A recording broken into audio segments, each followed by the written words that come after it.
now that we've started talking about Red Bull a little bit and how this season has not been the best, Let's. bar none, this was one of Max's best races ever. I just want to say Oh yeah. something. As someone Yeah. who isn't necessarily a fan of Max, because I feel like, Mhm. I mean, he's a great driver. I'll say that.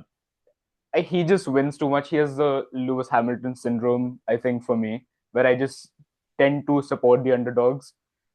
But Mhm. after watching Brazil, I think I have nothing but respect for Max. Like as someone Exactly. who is not necessarily a Max fan, I have nothing but Yeah. respect for what he did. Yeah. You I you mean, just see, don't go I'll tell you from something. I'll tell you P7, something about Max. 17 to the top to P1.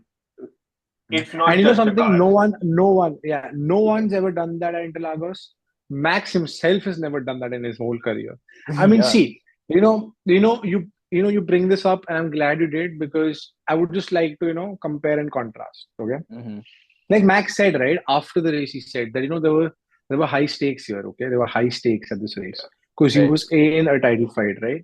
And let's just compare and contrast. Okay, look at. Listen, I have nothing but respect for both Max and for Lando. Okay, Hmm. both of them are amazing drivers, no doubt. But you look at this, right? Lando was P1. Obviously, there was a strategic error at the on the McLaren pit wall, but it's not an error. Okay, it was again.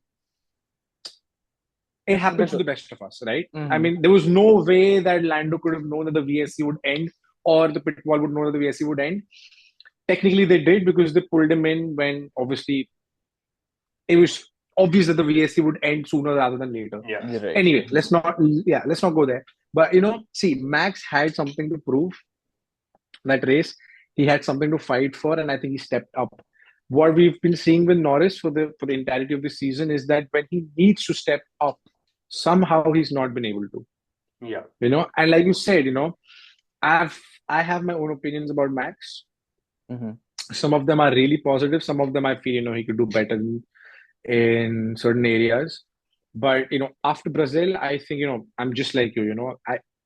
I can't say anything. I Right. mean, I have no right to say anything after what he's done. Yeah. I mean, you look at his race start, right? You look at his race Uh, start.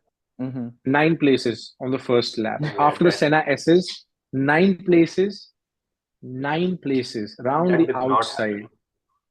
Around the outside. I mean, this is one thing. Martin Brundle said that about Ayrton Senna once, and I think it does ring true for Max as well. He just has a talent for grip. Yeah. He He. just has a talent for grip, and that's something you can't teach. You either have it or you don't have it. And Max Yes. has it. I also think what helps is that when Max is off track, he is still racing. He never stops racing. Yeah. So I think Exactly. it's become a part of him at this point. Like Yeah. Hmm. again, that's his dedication to the That's true. sport. You can't discount that at all. He is Yeah, I mean, truly like locked into the sport yeah, 100%. that's true. Because